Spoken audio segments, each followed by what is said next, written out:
कि भाई जी कैसे उपाधियों से परे रहे, तो महादेव ने दर्शन देके भाई जी को डांट दिया। यहां तक कहा जाता है कि ये सेठ जी के पूर्व जन्म की धर्मपत्नी थे। तो नाम सुनने का हमारे यहाँ शास्त्रों में नाम लेते हैं, 12 ज्योतिर्लिंगों के, ये नाम क्यों लेते हैं बताइए। उन्होंने सारा नियम तोड़ के तुलसी दल और पुष्प माला लेकर भाई जी को और स्वागत करने पहुंचे, और जैसे भाई जी को माला पहनाई समाधि में चले गए। इंजन की पूजा पूज्य सेठ जी ने की और संचालन का मुहूर्त करा गया। भगवान नाम का उद्घोष हुआ। 27 जनवरी 1956 को यात्रा प्रारंभ हुई। कहाँ तक सुना हम लोगों ने, कहाँ तक सुना, किसी को स्मृति में हो? क्योंकि हाँ, उनके किस तरीके से वो साधना में और उनकी अनुभूति के उस दिव्य भावराज्य में उनको उत्तरोत्तर अलग अलग अनुभव होते चले गए। पहले भगवान श्री हरि ने दर्शन दिया, फिर गीता गायक भगवान श्याम सुंदर, और उसके पश्चात द्वारकाधीश भगवान के बाद में श्री कृष्ण ब्रजराज कुमार राधा कृष्ण, और अंत तो गत्वा पर्यावसान राधा रानी के दिव्य महाभाव में नित्य लय हो गया। ये स्थिति बड़ी अद्भुत थी, वो बड़ी दुर्लभतम स्थिति होती है आध्यात्मिक जगत के। उसी काल में एक तीर्थ यात्रा ट्रेन चली 1956 में। हालांकि ये 1939 में भी सेठ जी ने चलवाई थी। सब लोग तीर्थ घूमने गए पूरे भारतवर्ष के तीर्थों में। उस समय भाई जी को कहा था 1939 में, लेकिन भाई जी एकांत में थे, दादरी में थे, तो भाई जी ने कहा मुझे एकांतवास करना है, तो सेठ जी लेके गए थे। उसके बाद प्रेमियों ने बड़ा आग्रह किया और अंत में सबको विश्वास था कि सेठ जी की बात भाई जी नहीं टालेंगे। 1956 में सेठ जी ने भाई जी से कहा कि हनुमान एक तीर्थ यात्रा ट्रेन लेके चलते हैं।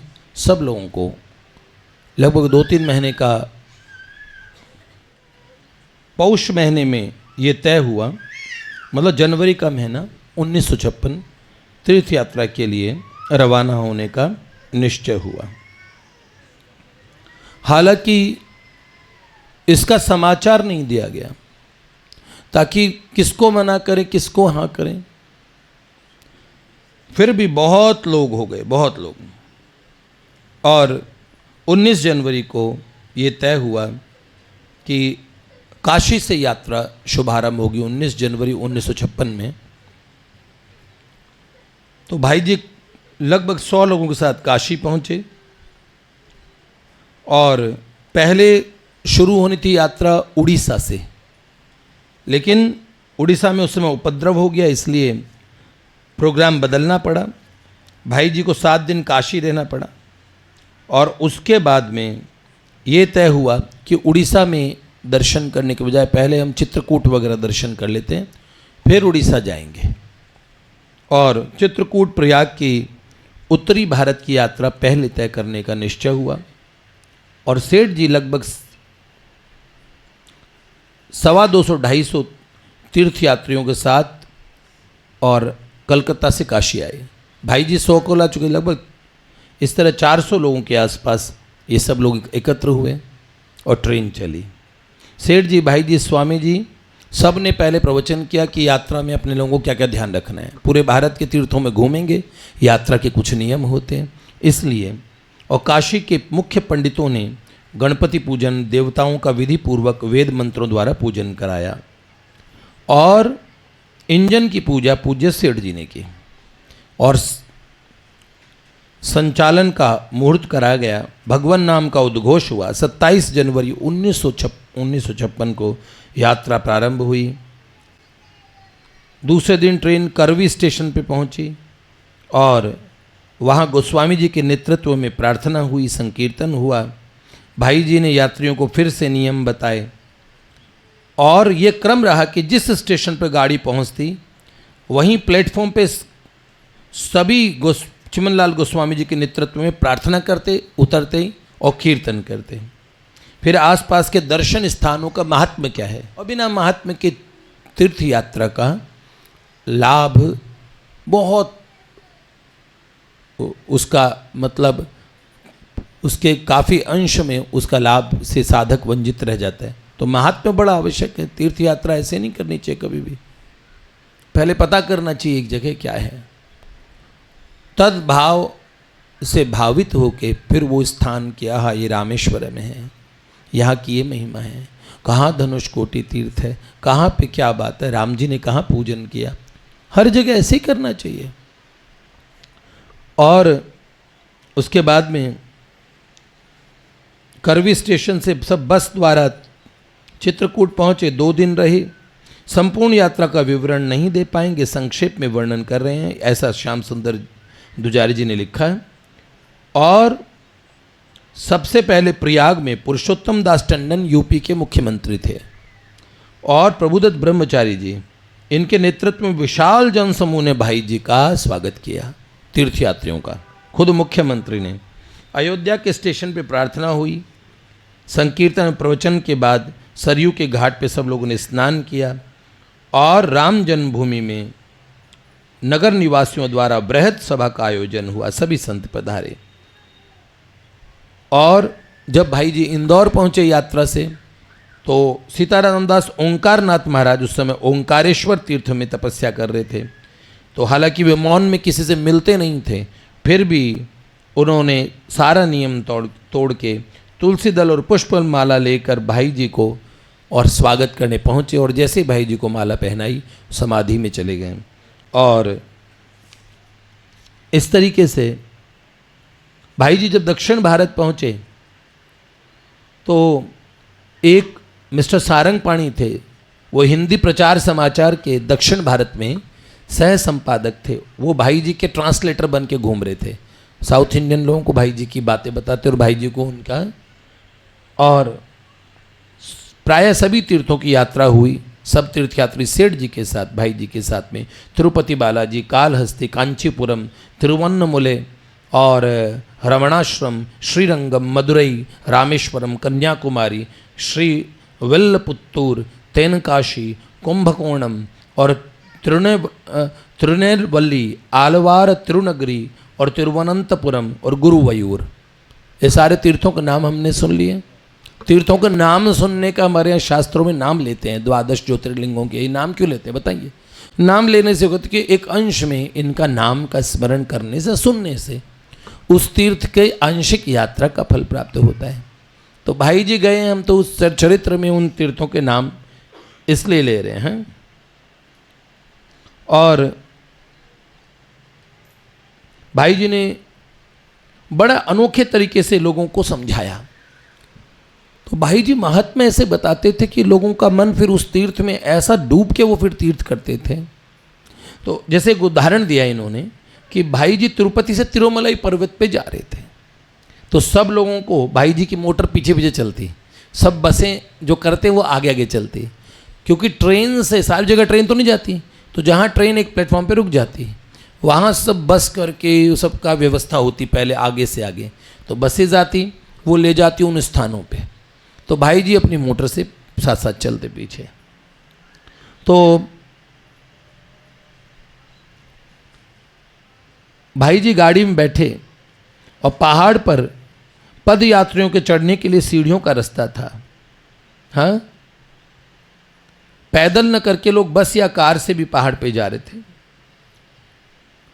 जहां से पहाड़ पर पद यात्रियों के चढ़ने के लिए सीढ़ियों का रास्ता निकलता है, उस चौक पर पहुंचते ही गाड़ियों को रोक दिया गया। सभी यात्री रुक गए, उतर गए। तब भाई जी ने बड़े भावुक होकर सब यात्रियों को समझाया कि ये भगवान का अवतार है, ये पर्वत भगवान के अर्चना अवतार की तरह विभवावतार ये बड़ा महत्वपूर्ण होता है। श्री शेष शैल जो 7 पहाड़ियों का समूह है, ये शेषनाग का स्वरूप माना जाता है।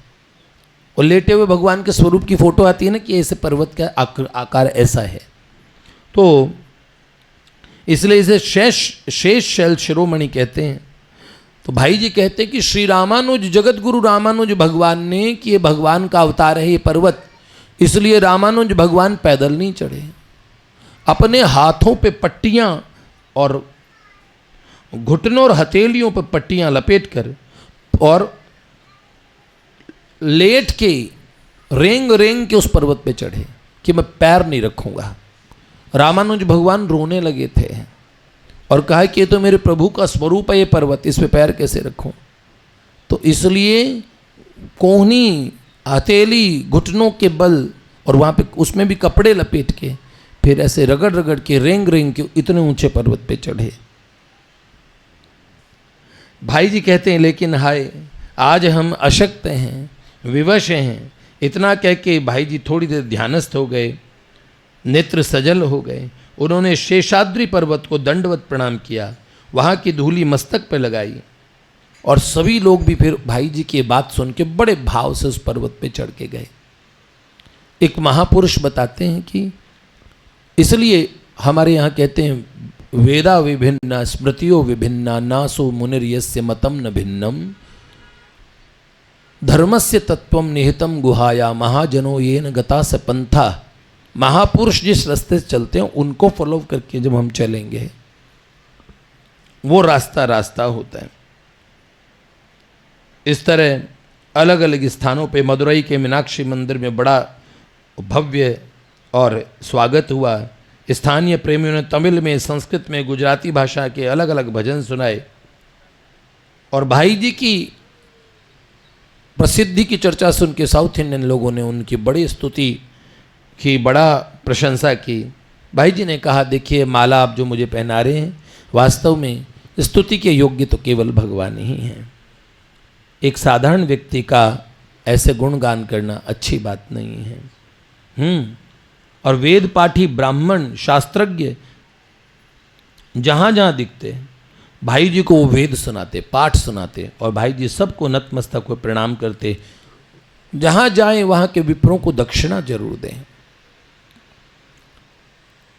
जो निर्धनों को, अभावग्रस्तों को धन दिया जाता है उसका एक अलग महात्म्य है, उनके लिए अलग से देना चाहिए। और जो वहाँ के स्थान के विप्र होते हैं उनको अलग से, उनको हमें विनयपूर्वक प्रणाम करके उनसे आशीर्वाद लेना चाहिए। और इस तरह दक्षिण भारत में एक तरह से हिंदी के प्रचार को भी बड़ा बल मिला इस बात से। उस समय भाषाओं का बड़ा विवाद था। और भुवनेश्वर गए भाई जी, पुरी गए और कलकत्ता पहुंचे तो हावड़ा स्टेशन पे बड़े भारी समूह ने, और भाई जी ने उसके बाद तीर्थंक तैयार करवाया। इसी तीर्थ यात्रा में एक बड़ी अनोखी बात है।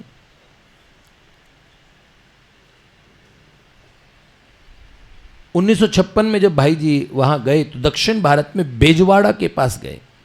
वहां एक बहुत बड़े फेमस एडवोकेट बेजवाड़ा के और भाई जी से मिलने आए।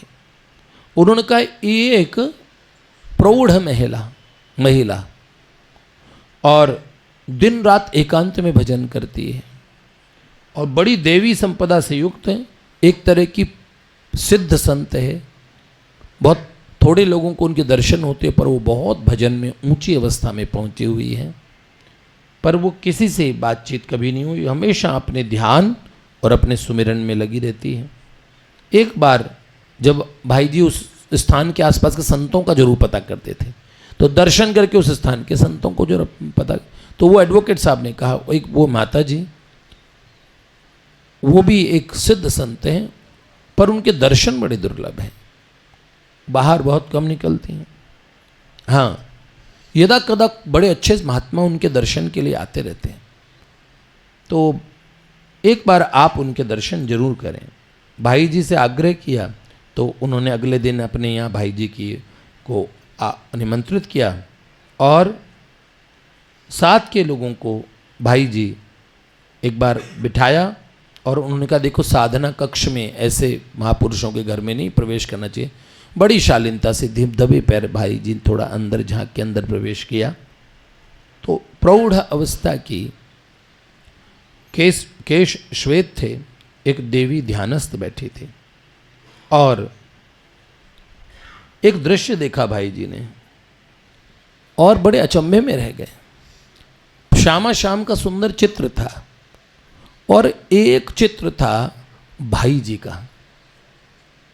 जब भाई जी पहचान गए, भाई जी बूढ़े हो गए थे, तो भाई जी मुंबई में थे तब का ये चित्र था। भाई जी पहचान गए कि ये चित्र तो मेरा ही है और धूप बत्ती दिया प्रज्वलित था और पूजा में दो थे, एक तो गुरु के स्थान पे भाई जी का चित्र और श्यामा श्याम का चित्र। तो माता जी से उन्होंने लगा उन्हें कोई आया है, तो उन नेत्र ऊपर करके देखा ही नहीं, ऐसे विनीत होके उन्होंने प्रणाम करके भाई जी ने अभिवादन किया, उन्होंने अभिवादन किया। भाई जी ने पूछा, देवी ये चित्र किन का है?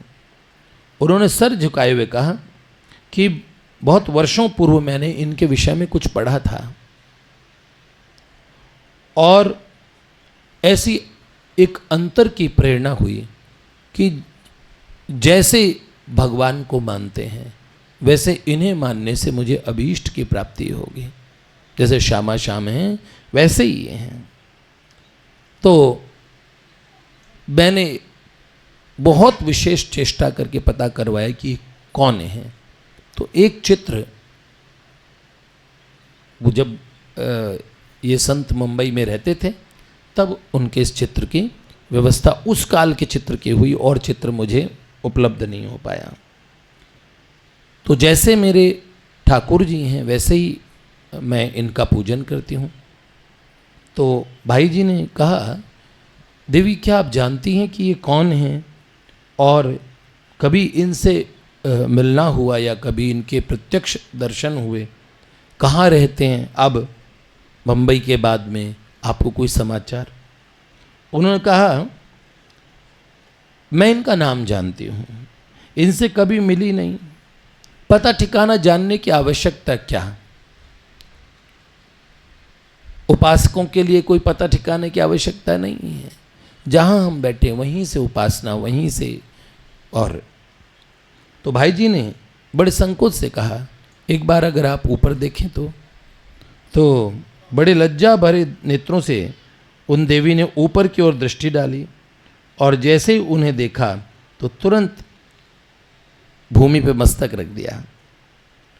थोड़ी देर तक सजल नेत्र रहे और फिर भाई जी से पूछा, क्या मैं चंदन का तिलक आपको लगा सकती हूँ? तो भाई जी को चंदन का तिलक लगाया और चंदन चढ़ा के पुष्प अर्पित किए और फिर कहा, आपको देरी हो रही होगी तो आप कोई अपना समय ना लगाएं। तो जैसे कहा, भाई जी ने कहा, क्या मैं आपका परिचय जान सकता हूँ?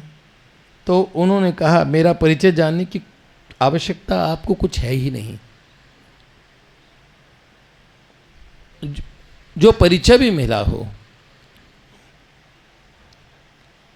उन्हें भी विशेष रूप से दूसरे किसी को ना ही बताया जाए तो मेरे लिए हितकारी रहेगा। और भाई जी ने कहा, ठीक है। जाते हुए भाई जी ने कहा कि आपको कभी कोई जीवन की कोई समस्या, किसी भी तरह की दिक्कत हो तो मेरा पता लिख लीजिए और आप निवेदन करेंगे, तद अनुरूप व्यवस्था हम वहीं से कर देंगे। तो उन्होंने कहा, मुझे कभी किसी पते की आवश्यकता नहीं थी, बस मन में एक साध थी कि श्यामा श्याम के और आपके जीवन में एक बार दर्शन हो। ये बात अंतर्यामी प्रभु ने बड़े विचित्र ढंग से व्यवस्था की कि आप चल के मेरे यहाँ ही आ गए।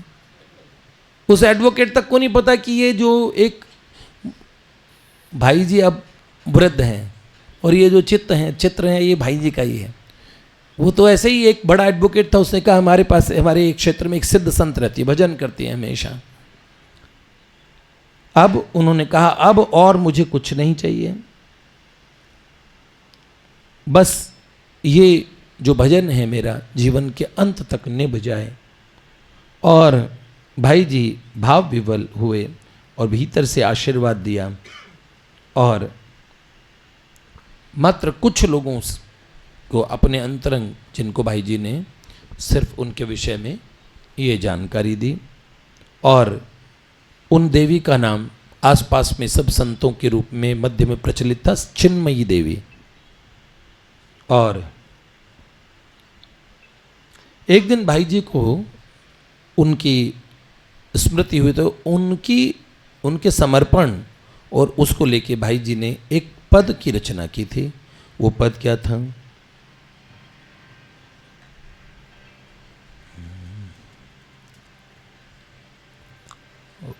हुआ समर्पण प्रभु चरणों में, जो कुछ था सब मैं मेरा। प्रभु चरणों में जो कुछ था सब मैं मेरा। अब जग से उठ गया सदा को चिर संचित सारा डेरा। उठ गया सदा को चिर संचित सारा डेरा। मेरी सारी ममता का अब रहा सिर्फ प्रभु से संबंध। मेरी सारी ममता का अब रहा सिर्फ प्रभु से संबंध। प्रीति प्रतीति सगाई सब ही मिटे खुल गए सारे बंध। प्रीति सगाई सब ही मिटे खुल गए सारे बंध। प्रेम उन्हीं में भाव उन्हीं का, उनमें ही सारा संसार। प्रेम उन्हीं में भाव उन्हीं का, उनमें ही सारा संसार। उनके सिवा शेष कोई भी बचा न जिससे हो व्यवहार। उनके सिवा शेष कोई भी बचा नहीं नहीं चाहती जाने कोई मेरी इस स्थिति की कुछ बात। नहीं चाहती जाने कोई मेरी इस स्थिति की कुछ बात। मेरे प्राण प्रियतम प्रभु से भी यह सदा रहे अज्ञात। मेरे प्राण प्रियतम प्रभु से भी ये सदा रहे अज्ञात। और इस तरह अंत तक इनका था नहीं चाहती जाने कोई मेरी इस स्थिति की कुछ बात। ऐसे व्रत वाली इन दिव्य संत ने जीवन भर यही भजन की रीति को अपना के अपने शरीर को छोड़ के भगवान के नित्य राज्य में प्रवेश किया। गिरिराज जी की परिक्रमा 1956 में भाई जी 22 नवंबर को गए थे। और उसके बाद में घनश्याम दास जालान जी का 1958 में देहावसान हुआ। गीता प्रेस की स्थापना करने में घनश्याम दास जालान जी का बड़ा योगदान था। बड़े अद्भुत महात्मा थे, एक तरीके से गृहस्थ थे और सेठ जी की सेवा में अनवरत रहते थे। बहुत बहुत इनको सेठ जी ने अंतकाल में, सेठ जी 3 दिन तक ये इनको गंगा जी घाट पे लेटाए रखा, तो इस सेठ जी को लघु शंका करने भी नहीं जाने देते थे, पूछ के जाते थे अभी मैं आता हूँ। और अंतकाल में भाई जी भी वहीं थे, गंगा घाट पे सेठ जी, भाई जी और परम पूज्य बाबा, ये सब वहाँ उपस्थित थे। और परम श्रद्धेय स्वामी जी महाराज। यहाँ तक कहा जाता है कि ये सेठ जी के पूर्व जन्म की धर्मपत्नी थे और अंतकाल में फिर सेठ जी ने इनके कहने पे भगवान नारायण का आह्वान किया और भगवान अंतकाल में कहा कि घनश्याम तुम वहाँ जाके प्रभु से क्या कहोगे। ऐसे सेठ जी ने मजाक में पूछ लिया, विनोद में, जाते समय कि अब तुम जा रहे हो तो वहाँ जाते हुए क्या कहोगे। बोला मैं प्रभु को बोलूँगा कि ये दुनिया से पाप अनाचार ये सब जो गड़बड़ सब सड़बड़ सब चल रही है वो सब ठीक कर दो। तो सेठ जी चुपचाप गंभीर हो गए। मैंने कुछ गलत कहा तो सेठ जी ने कहा, अरे हम उनके प्रेमी हैं, वो हमारे स्वामी हैं, कभी स्वामी को आदेश थोड़ी दिया जाता है। तो फिर क्या कहना चाहिए मुझे? तो बोले तुम कहना जैसी प्रभु आपकी मर्जी हो वैसे करो, जैसी आपकी राजी हो वो करो। जाते हुए उन्होंने सेठ जी से कहा कि मैं तो आपका ही स्वरूप का दर्शन करता हूँ। तो उन्होंने कहा भगवान के दर्शन करोगे? तो हाँ। और सेठ जी ने चारों तरफ एक कपड़ा चारों तरफ ऐसे करके और सेठ जी भीतर बैठ गए। सेठ जी ने बताया तुम पूर्व में मेरे क्या संबंधी लगते थे, और फिर कहा लो भगवान को देखो। और भगवान के दर्शन करते हुए उन्होंने अपने प्राण त्यागे हैं। मैंने कल आपको परम पूज्य भाई जी की आध्यात्मिक स्थिति की बात बताई थी। क्रमशः भाई जी की अनुभूतियों का जब भाई जी ने शिवांक लिखा था ना, तो भगवान शिव भाई जी के पास आ गए। और जब हाँ रतनगढ़ में भाई जी तैयारी कर रहे थे शिवांक की, और बिना बुलाए एक बार एक मित्र के लिए भाई जी ने अनुष्ठान कर दिया था। जब भाई जी साधक थे और वो मित्र का क्या लॉटरी या सट्टे का कुछ नंबर वगैरह होता है, वो डूब गया था बुरी तरीके से। तो अब इस काम के लिए भगवान शंकर का अनुष्ठान भाई जी ने कर लिया। वो हमेशा मित्रों के लिए कुछ न कुछ करते रहते। इस अनुष्ठान में महादेव प्रकट हो गए। और महादेव ने जब पहली बार भाई जी मिले थे, उस समय भाई जी को भगवान श्री हरि के दर्शन नहीं हुए थे। तो महादेव ने दर्शन दे के भाई जी को डांट दिया, कहा कि दोबारा ऐसी चीज करोगे। ये अनुष्ठान एक महात्मा थे, उनका नाम मैं भूल रहा हूँ, योगानंद नाम था उनका भी, योग के थे भाई, जैसे योगानंद परमहंस है ना वैसे उनका नाम योग। तो उन महात्मा को बड़े मंत्र आते थे। उन महात्मा ने विधि बताई, इसे शंकर भगवान के दर्शन होते इस तरह से अनुष्ठान करने से। तो भाई जी ने वो बड़े विधि से किया उस दोस्त के लिए। और जब पूछा भगवान शंकर ने पूछा हाँ क्या बात है, तो बोल वो सट्टे का नंबर या कुछ ऐसे पूछो। तो महादेव ने कहा ऐसा काम वो करेगा तो वो नष्ट हो जाएगा, और तुम ये सब करोगे तो तुम नष्ट हो जाओगे, ऐसे करके डांट दिया था। वही भाई जी बाद में इतने बड़े संत बने जिनको श्यामा श्याम प्रेम करने लगे। तो शंकर भगवान की पत्नी तक को दर्शन देने के लिए बताइए उनकी रसोई में प्रकट हो गए भगवान विश्वनाथ अन्नपूर्णा में। तो शिवांक लिख रहे थे तो शंकर भगवान ऐसे ही भाई जी के कक्ष में आ गए, और थोड़ी देर में वो विष्णु बन जाते हैं, हंसने लगते हैं, फिर विष्णु भगवान शंकर भगवान बन जाते हैं। ऐसा काफ़ी देर तक दोनों हंसते रहे दोनों रूपों में इस प्रकार।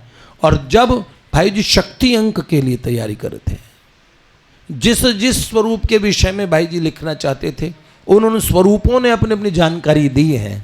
और तभी माँ जगदम्बा पराशक्ति भाई जी के सामने प्रकट हुई। और तब भाई जी ने दुर्गा देवी माँ का सहस्त्र नाम लिखा, बड़ा सुंदर लिखा है, कभी पढ़िएगा, पदरत्नाकर में है पीछे, 1000 नाम देवी के। भाई जी संकीर्ण नहीं थे कभी। जब यह आती है आरती जग जननी जय जय, तो उसमें क्या आता है, ये जग जननी जय जय मैया जग जननी, ये भाई जी की लिखी है।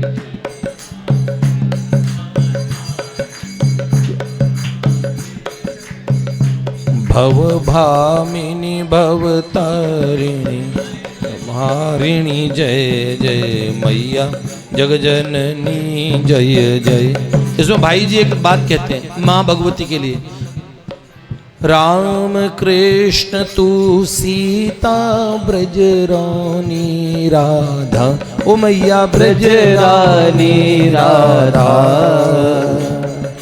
तू वांछा कल्प द्रुम तू वांछा कल्प तुम, हारिणी भव बाधा मैया जग जननी जय जय। देखो माँ को कह रहे हैं माँ तुम ही हो राम, तुम ही हो कृष्ण, तुम ही सीता भगवती।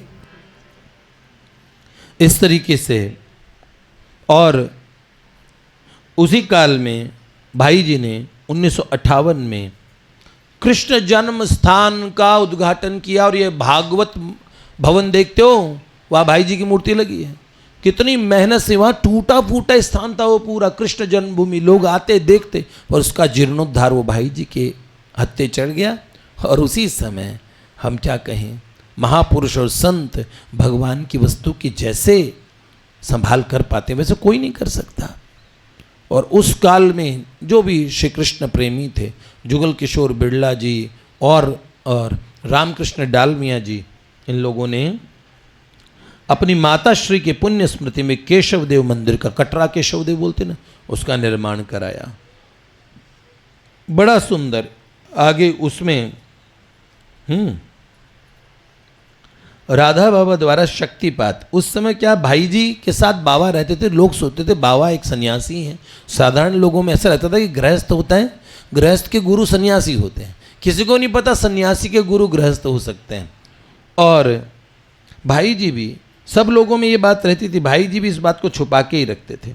जब कलकत्ता जाते तो भाई जी किसी भी शहर में जाते बाबा, तो बाबा के दर्शन का समय भाई जी तय करते थे। तो लोग सोचते थे भाई जी पीए हैं बाबा की पर्सनल असिस्टेंट। तो बाबा कुछ बोलते नहीं, मौन में रहते, बस आंख उठा के देखते। भाई जी प्रणाम करने, बाबा ये अमुक सेठ जी हैं, अपना नाम बताइए। हाँ ये वहाँ के ही अमुक काम करते हैं। बाबा को परिचय देते हैं। और नए व्यक्तियों का ध्यान उन महात्मा को बनाने वालों पे नहीं था, भाई जी ने बनाया था बाबा को।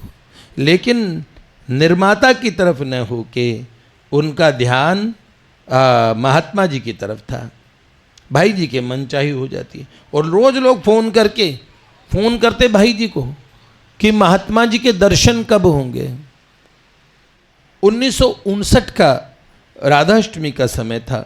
भाई जी ने बाबा ने भाई जी को कहा कि 5 लोगों को राधाष्टमी पर बुलवाइए, मैं उनकी परीक्षा करूंगा और उन्हें कुछ अनमोल मेरे को उपहार देना है। बाबा का मौन बड़ी कड़ाई से चल रहा था, लेकिन भाई जी ने सब 5 लोगों को पत्र लिखा और उन 5 को, सब जानते थे बाबा का क्या नियम है, और फिर वो बाबा से उनकी कुटिया में मिलने गए। जब आधे घंटे बाद वो व्यक्ति बाहर निकले तो बड़े अत्यंत प्रसन्न थे। पता नहीं बाबा ने ऐसा क्या शक्तिपात किया था, ऐसे क्या वस्तु प्रदान की थी उनको। और उसी काल में गोविंद भवन का शिलान्यास भाई जी ने किया 1960 में। और गोविंद भवन पहले से था पर नया स्थान बना गोविंद भवन का। और फिर शिमला पाल की पुनः यात्रा की, 44 वर्षों बाद भाई जी दोबारा शिमला पाल गए। सब लोगों को लेके गए शिमला पाल। बांकुड़ा में उस समय सेठ जी का आंखों का ऑपरेशन हुआ था, तो 24 मील पैदल चल दूर था वो शिमला पाल। तो सब लोग मोटर से वहाँ गए और भाई जी की उस झोपड़ी के दर्शन किए जिस भाई जी जिसमें रहते थे पहले।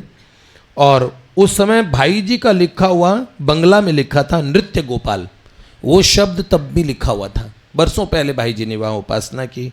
और वहाँ के लोग इतने प्रसन्न हुए कि हमारे दादा परदादे बताते थे कि यहाँ एक ऐसे व्यक्ति जो नज़रबंदी में रहे थे।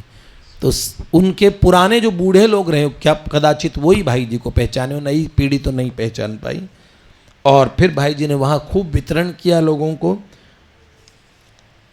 इसके बाद अंतिम बात आज की बताते हैं कि भाई जी कैसे उपाधियों से परे रहे।